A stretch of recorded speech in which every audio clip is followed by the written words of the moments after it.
Hi friends, మరి నేను గుంటూరు ఏటుకూరు దగ్గరలో ఉన్న అనంతవర్పాడు జగనన్న లేఅవుట్స్లో మరి దగ్గరకు వచ్చాను. మా బంధువులకి ఒకళ్ళకి ఇల్లు వచ్చిందంటే దాన్ని అన్వేషించడం కోసం నేను ఇక్కడికి రావటం జరిగింది. మరి ఇక్కడ ఇల్లు ఎలా ఉన్నాయి అనేది మీకు కూడా చూపించబోతున్నా. నా వీడియోకి లైక్ చేయండి, షేర్ చేయండి, సబ్స్క్రైబ్ చేసుకోండి. మరి ఆ ఇల్లు చూసేద్దామా? చూడండి, వెనక మరి జగనన్న కాలనీలోనే ఈ ఇల్లు చూడండి. ఇంకా ఇవి మామూలుగా కట్టడం జరిగింది, పైకప్పు స్లాబ్ మాత్రం వేయలేదు. పక్కనే ఇంకొక ఇల్లు, ఇది పూర్తిగా అయిపోయింది, నివాసానికి యోగ్యతగా ఉన్నది. మరి కనుచూపు మేర ఇవన్నీ మరి జగనన్న ఇల్లే. మరి ఇంకా జనం అయితే పూర్తిగా ఇక్కడికి రాలేదు, ఎందుకంటే ఇక్కడ విద్యుత్ సౌకర్యం కూడా చాలా బాగుంది. మరి జనాలు వస్తే మాత్రం రోడ్లు కానీ వాటర్ ఫెసిలిటీస్ కానీ అన్నీ పూర్తిగా వస్తాయి. మరి చూడండి, కనుసూపు మేర మొత్తం ఇల్లే. దాదాపు ఇక్కడ 5,000 6,000 దాకా ఇల్లు ఉన్నాయి. మరి మా అక్కయ్య గారిది 5,556 నెంబర్ ఇల్లు. చూసారన్ని చెట్లు ఇవన్నీ.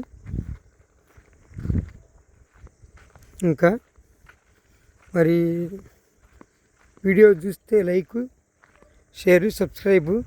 చూడండి, అన్ని ఇల్లు అన్నీ జగనన్న లేఅవుట్స్లో.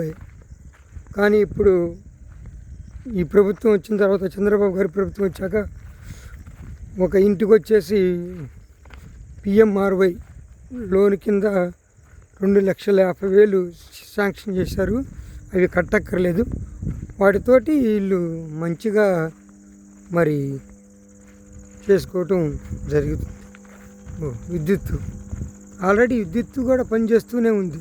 ట్రాన్స్ఫార్మర్ చూసారుగా, సౌండ్స్, విద్యుత్ మొత్తం ఉన్నాయి. విద్యుత్ బాగానే పనిచేస్తుంది. కొంతమంది అయితే అక్కడక్కడ నివాసం ఉంటున్నారు. మరి ఇప్పుడు మా అక్కయ్య గారు ఇల్లు వెతకడం కోసం వెళ్తున్నాం.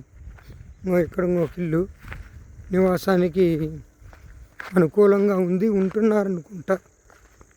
మరి ఈ రూట్లోనే మా అక్కయ్య గారు ఇల్లు వెతకడానికి వెళ్తున్నాము. ఎన్ని చూశారు కదా, అన్నీ మరి పూర్తయిపోయినాయి. మరి నివాసానికి మాత్రం అనుకూలంగా లేదు. ఇది ఒకటి మాత్రం పూర్తయిపోయింది. ఇది కొన్నాళ్ళు ఉండి వెళ్ళిపోయారనుకుంటా. పూల కుండీలు, చెట్లు, మరి ఇవన్నీ అన్నీ ఇల్లు ఇట్లా అన్నమాట. డోర్స్ లేకుండా అన్నీ ఉన్నాయి. ఎందుకంటే డోర్స్ వేస్తే ఇప్పటికే దొంగలు మరి తీసుకెళ్ళటం జరిగింది. కాబట్టి ప్రభుత్వం కూడా ఎవరైతే మనుషులు వస్తే వాళ్ళకి సౌకర్యాలు కల్పిస్తామని స్వాధీన పత్రాలు కూడా ఇవ్వటం జరిగింది. చూశారు కదా, ఇది మరి జగనన్న లేఅవుట్స్లో ఉన్న పరిస్థితులు. మరి ఇప్పుడున్న చంద్రబాబు గారి ప్రభుత్వం అయితే స్పీడ్ అందుకుంది, బాగానే మరి ఇల్లుని పూర్తి చేస్తున్నారు.